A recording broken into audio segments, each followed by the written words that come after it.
창세기 32장 1절부터 8절까지의 말씀을 한 절씩 교독하겠습니다. 1절 먼저 제가 읽겠습니다.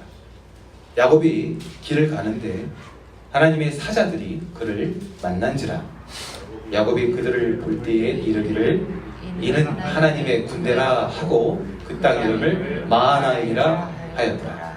야곱이 세일 땅 에돔 들에 있는 형 에서에게로 자기보다 앞서 사자들을 보내며 그들에게 명령하여 이르되 너희는 내 주 에서에게 이같이 말하라. 주의 종 야곱이 이같이 말하기를 내가 라반과 함께 거류하며 지금까지 머물러 있었사오며 내게 소와 나귀와 양떼와 노비가 있으므로 사람을 보내어 내 주께 알리고 내 주께 은혜 받기를 원하나이다 하라 하였더니 사자들이 야곱에게 돌아와 이르되 우리가 주인의 형 에서에게 이른즉 그가 400명을 거느리고 주인을 만나려고 오더이다. 야곱이 심히 두렵고 답답하여 자기와 함께 한 동행자와 양과 소와 낙타를 두 떼로 나누고 이르되 에서가 와서 한 떼를 치면 한 떼는 피하리라 하고. 아멘. 우리가 요즘 주일마다 이 창세기의 인물들을 살펴보며 은혜를 나누고 있습니다. 저는 이번에 이렇게 창세기 인물들을 살펴보면서 다시 한번 배우는 것이 한 가지가 있습니다. 이 성경에 등장하는 이 여러 인물들이 이렇게 멀리서 봤을 때는 영웅인 것 같고 무언가 배울 점이 많은 사람, 믿음의 거장처럼 보이는데 조금만 더 가까이 다가가 보면 사실 그분들도 우리와 별 다름없는 실수하는 사람들이었구나라는 것을 배우게 됩니다. 제법 유명한 이름들인데 가까이 가면 갈수록 한 사람도 예외 없이 그들이 처한 환경을 버거워하거나 또한 그들의 환경 속에 지극히 두려움 가운데 빠져 있었다는 것을 볼 수가 있습니다. 지난주에는 우리가 야곱을 살펴보면서 하나님의 집이 있는 베델을 잊어버리고 라반의 땅에서 자기의 집을 세우려 하다가 온 가족을 큰 혼란 속에 빠뜨리는 것을 우리가 살펴보았습니다. 오늘은 이 야곱에 대한 두 번째 시간을 통해서 이제 이 야곱이 드디어 그리운 집으로 돌아가는 그 여정을 살펴보면서 이 여정 속에서 하나님께서 우리에게 주시는 마음을 찾아보려고 합니다. 자, 이제 야곱이 드디어 집에 들어가게 되었습니다. 집에 간다는 것 누구나에게 가슴 설레는 기쁜 이벤트입니다. 그것도 오랜 세월 타향에 가서 혼자 살다가 집에 돌아가게 되었는데 얼마나 좋았을까요? 근데 좋은 것만은 아닌 것 같습니다. 이 대릴사의 야곱이 자기가 이루어낸 것, 땀 흘려 만들었던 것 이것저것 팍팍 긁어가지고 외삼촌을 굿바이하게 됩니다. 사실 배드바이죠. 처음에 외삼촌을 찾아왔을 때는 급하게 오느라고 아마 지팡이 하나 들고 왔을 것 같은데 지난 20년 동안 처절하게 생존하면서 제법 큰 때를 이루는 거부가 된 것 같아요.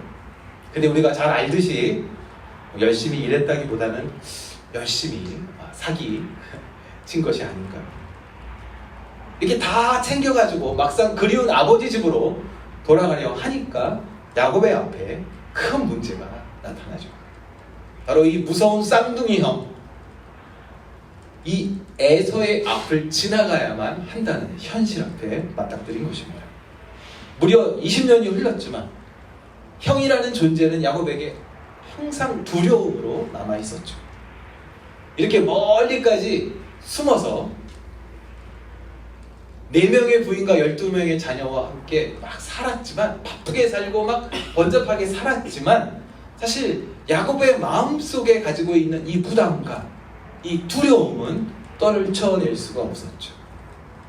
자기가 아는 한 그 누구보다도 거칠었던 형, 사냥꾼이었던 이 형, 언제든지 쫓아와서 자기를 해할 수 있다는 이 불안감 속에서 지내야만 했었습니다. 지난 20년 동안 자기의 울타리가 되어주었던 삼촌하고 월급 문제 때문에 다투게 돼서 헤어지게 됩니다. 이제는 오히려 울타리였던 삼촌에게 쫓기게 돼요. 거꾸로 도망자가 되는 거예요. 급하게 다 챙겨서 떠나게 되는데 형, 저 구석으로 밀어두고 되도록 할 수만 있다면 영원히 피하고 싶었던 이 형, 그러나 이제는 피하지 못하고 그 형 앞으로 정면으로 통과해야 하는 현실 앞에 맞닥뜨리게 된 것이죠. 보통 사람들 같으면 20년 만에 부모님이 보지 못했던 4명의 부인과 12명의 자녀를 거느리고 거부가 되어서 집을 찾아가는데, 그 집을 찾아가는 발걸음이 가벼워할 텐데 야곱의 마음이 복잡합니다. 어머니 아버지 뵙고 싶기는 한데 형의 테리토리가 마침 아버지와 외삼촌 중간에 딱 위치하고 있습니다. 자기의 이 모든 소유를 끌고 어린 자녀들을 데리고 삥 돌아 저 멀리 돌아가는 것은 불가능합니다. 어쩔 수가 없습니다. 이제는 피해왔던 그 형을 통과해야만 하게 되었습니다. 이 불편한 현실을 받아들일 수밖에 없게 된 것이죠. 오늘 이 창세기 32장 또 33장에 있는 내용들을 쭉 살펴보면 야곱이 형에 대한 그 두려움이 얼마나 컸는지 우리가 찾아낼 수가 있습니다. 너무너무 두려워하는 것 같아요. 그러다 보니까 야곱이 이 32장 33장에서 이상한 행동을 하게 됩니다. 이 꾀돌이 야곱이 먼저 작전을 짭니다. 직접 가기 전에 자기의 종들을 먼저 보내죠. 간을 본다 그러죠. 간을 봅니다. 근데 이 종들이 가져온 소식은 무서운 소식이었습니다. 형이 무려 400명을 이끌고 쫓아오고 있습니다. 야곱이 400이라는 숫자를 듣는 순간 패닉에 빠지게 되죠. 제가 예전에 몽골에 있을 때 길에서 어떤 몽골 친구가 아무 이유 없이 이 몽골 친구들 2명이 저를 향해 짱돌을 던지는데 제가 걸어봐 날 살려라 도망갔던 기억이 있습니다. 2명에도 살아나기 위해서 뛰어 도망갔던 기억이 있는데 여러분 한번 상상해 보십시오. 400명 장정이 여러분을 향해 다가온다. 우리 지금 그 누구도 평온할 수가 없을 것입니다. 한번 우리 다음 슬라이드 7절 8절 말씀을 다시 한번 봅시다. 이 말씀을 보시면 야곱이 뭔가 아이디어를 내요. 어떤 아이디어입니까? 자기의 소유를 2대로 나눈다 였습니다. 아마도 최소한 한때는 피하려는 아주 지극히 비즈니스 마인, 아마 보통 사람이 가지고 있는 상식 아니겠습니까? 한때는 포기하고 한때는 그동안에 도망간다. 이 그럴싸해 보이는 이 2대로 나누는 이 작전이 어디서 나왔을까요? 제가 이 말씀을 준비하면서 웃을 수밖에 없었습니다. 다음 슬라이드 1절과 2절을 한번 보십시오. 이 말씀에 보시면 야곱이 천사들을 만납니다. 사실 천사가 야곱을 맞닥뜨리죠. 아마도 야곱의 눈에 이 천사들이 숫자가 굉장히 많았던 것 같은 거예요. 야곱이 이 천사들을 보면서 와, 이거 하나님의 군대네. 그러면서 그 곳 이름을 마하나임이라고 장명을 하죠. 이 마하나임이라는 말의 뜻이 두 무리들이라는 뜻입니다. 두 무리들. 이게 무슨 의미일까요? 지금 야곱이 집으로 돌아가는 여정을 막 시작할 때 은혜의 하나님께서 큰 걱정에 빠졌던 야곱에게 찾아오셔서 하나님의 이 천사의 이 군대를 보여주시는 거예요. 그리고 하나님께서 메시지를 주시는 거죠. 야곱아, 걱정하지 마. 내가 다 지켜줄게. 이렇게 말씀하시는데 패닉에 빠진 야곱이 하나님의 보내신 이 두 무리의 엄청난 군대를 보고서 자기의 소유를 2대로 나누는 이상한 적용을 하는 거예요. 하나님께서는 분명히 야곱의 이 부르짖음에 응답하시면서 그 군대를 보여주셨는데 야곱이 하나님의 보여주심을 잘못 번역하고 잘못 적용하는 것입니다. 이러한 모습은 처음이 아니죠. 외삼촌 라반과 월급 때문에 다툴 때에도 비슷한 경우가 있었죠. 하나님께서 야곱아 걱정하지 마. 너가 떠날 때 빈손으로 떠나지 않을 거야. 얼룩진 것, 색이 섞인 애들은 다 내가 너한테 줄게 이렇게 약속하셨는데도 불구하고 야곱이 자기가 직접 나서서 그 얼룩이들을 더 많이, 더 빠르게 만들려고 노력했었죠. 이번에도 똑같은 일을 반복합니다. 분명히 하나님께서 두 무리의 천사들을 보여주시면서 내가 지켜준다 약속하셨는데 야곱은 하나님을 신뢰하지 못하고 또다시 그의 본능을 앞세우게 됩니다. 우리는 어떤가요? 하나님께서 우리에게 그분의 그 약속을 말씀하실 때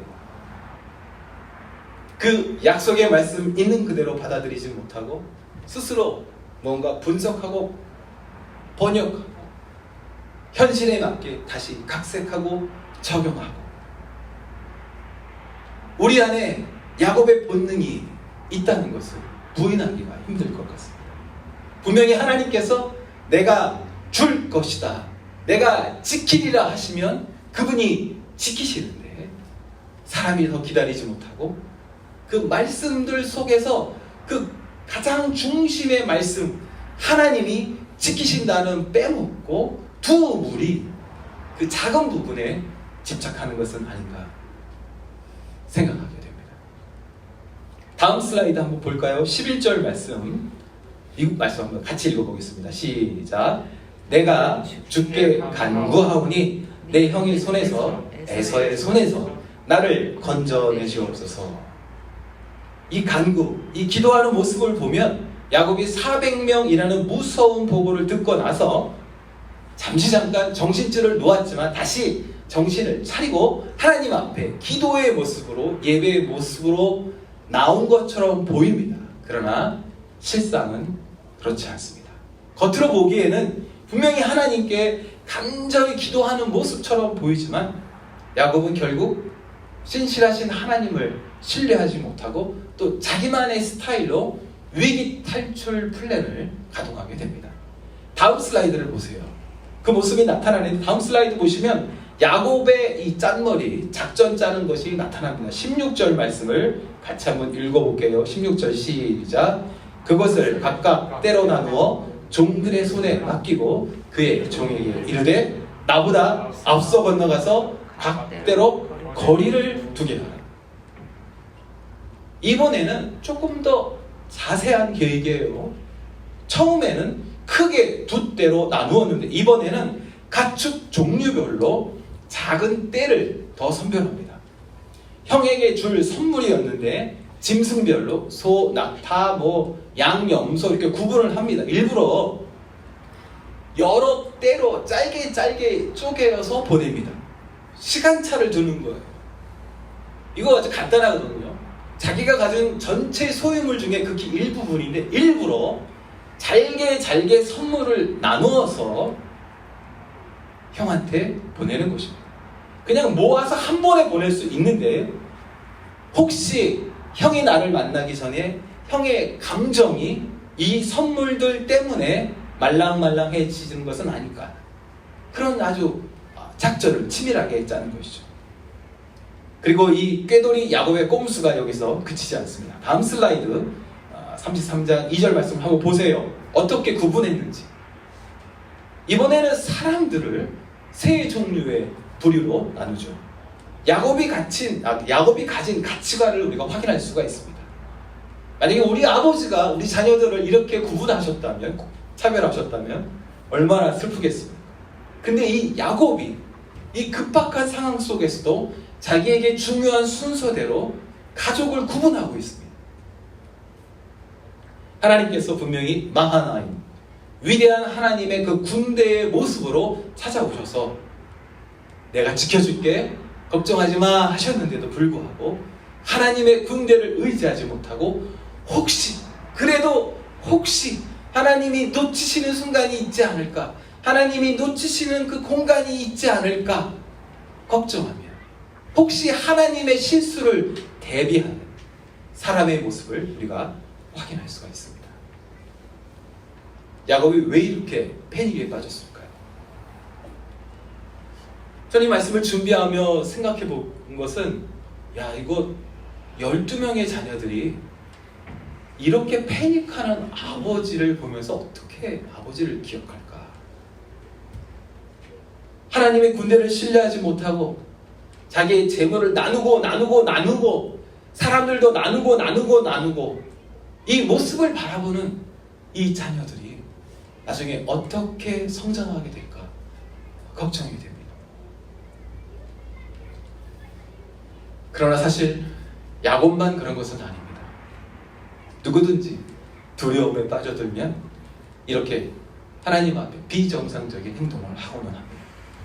우리 주변에 그 유명한 영적인 리더들도 이분이 왜 이러시나 싶을 정도로 가끔 황당한 결정을 내리시는 것을 볼 때가 있습니다. 저도 이번에 말씀을 준비하며 잠시 저의 지나온 시간들을 되돌아보니 나도 다르지 않구나. 나도 야곱처럼 이것저것 그 앞에 들이밀었었구나 깨닫게 됩니다. 그 당시 나름 현실에 응답하는 적절한 현명한 결정이라고 생각했었지만 다시 한번 생각해보면 간절히 기도하는 겉모습은 내게 있었지만 나의 속사람은 여전히 두려워하고 하나님께서 놓치시면 어떨까 대비하며 나만의 작전을 짰던 것에 대하여 돌아볼 수 있었습니다. 오늘 이 이야기에 나타나는 야곱을 보면 두려움에 사로잡혔다는 것을 우리가 알 수가 있습니다. 근데 이 야곱이요 너무 무서워해요. 너무너무 무서워합니다. 다음 슬라이드 한번 보십시오.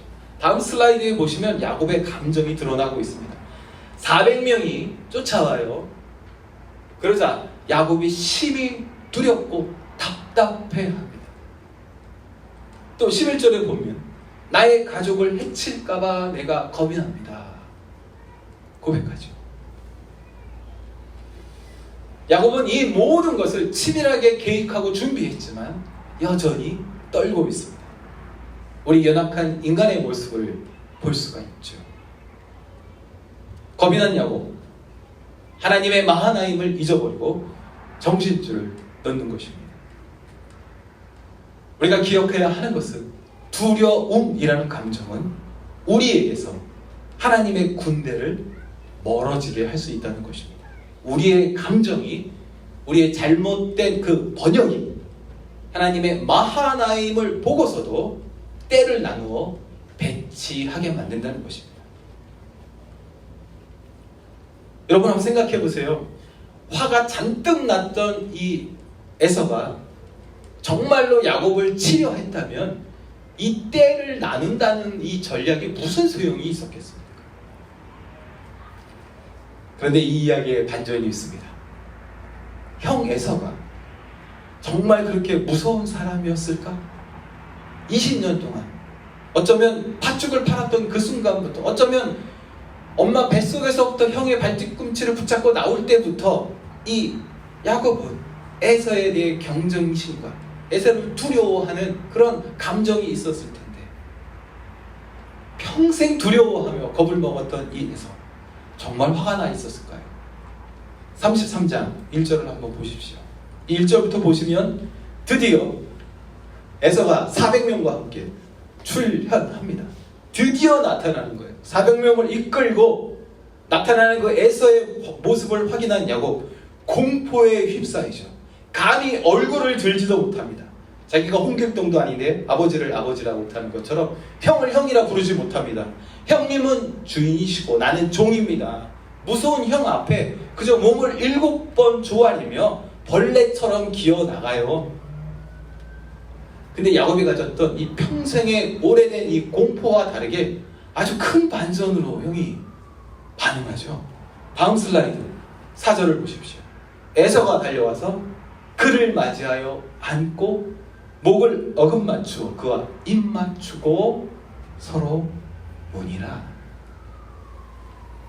평생을 두려워했던 형이었는데 400명 데리고 나오는 그 에서의 모습, 그러나 한순간이었습니다.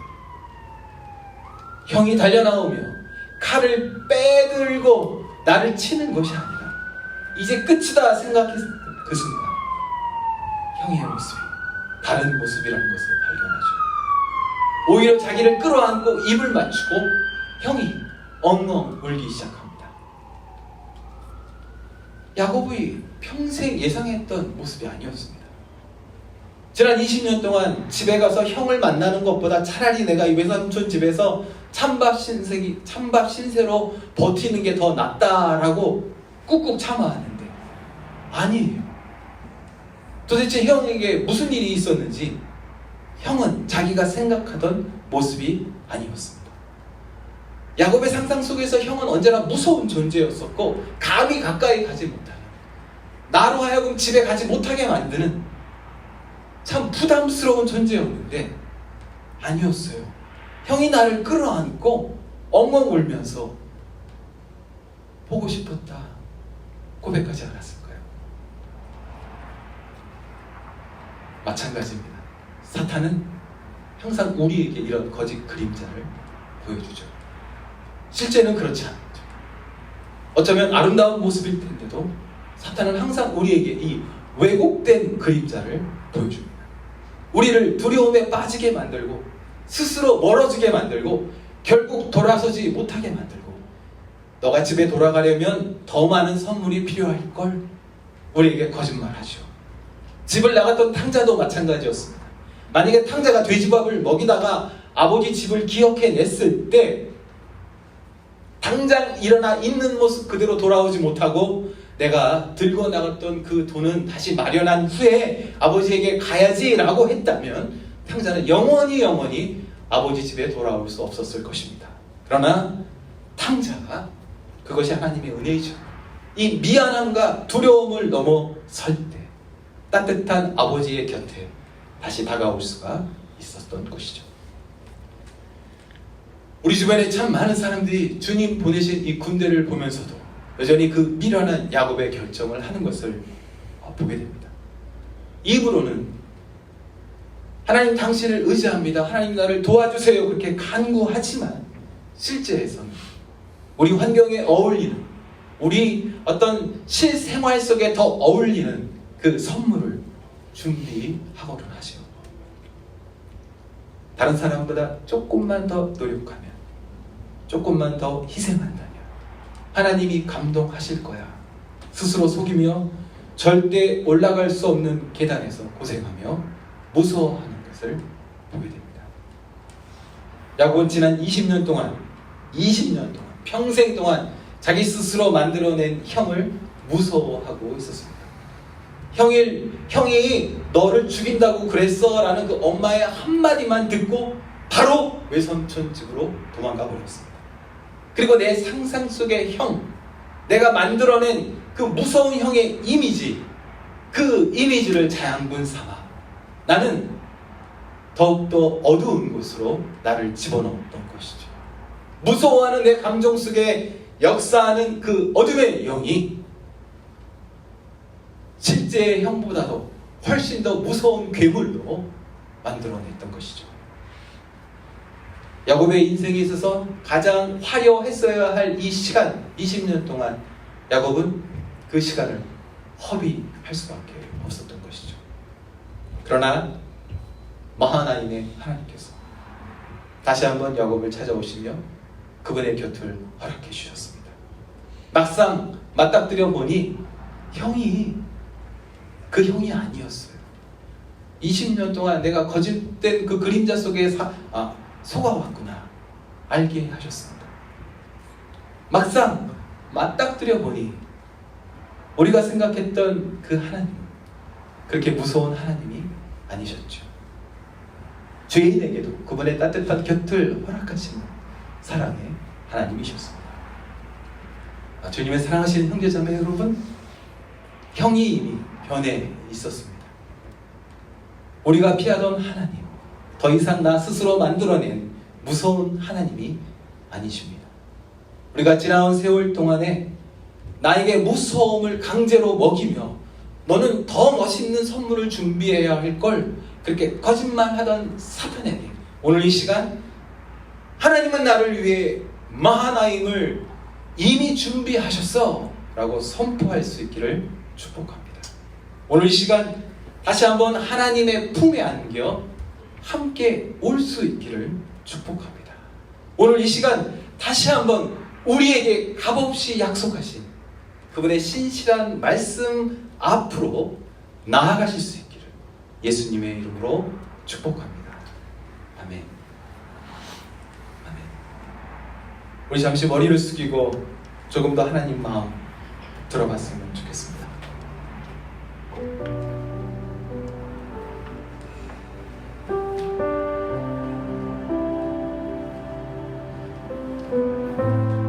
말씀을 준비하며